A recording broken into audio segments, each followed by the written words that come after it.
মহাসড়কে শৃঙ্খলা ফিরিয়ে আনার জন্য আপনাদের সহযোগিতা কামনা করছি। মহাসড়ক মানুষের চলাচলের জন্য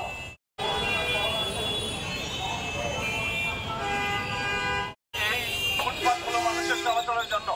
ফুটপাতের কারণে যানজট হয়, ফুটপাতের কারণে মানুষের চলাচলের সমস্যা হয়।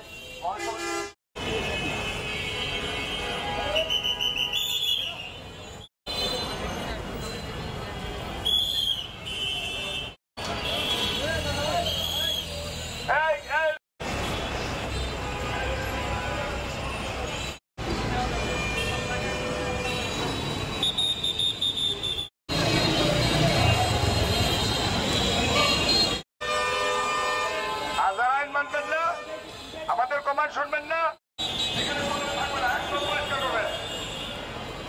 একেবারে কোনো দোকান পাট থাকবে না, রাস্তাঘাট ক্লিয়ার করেন।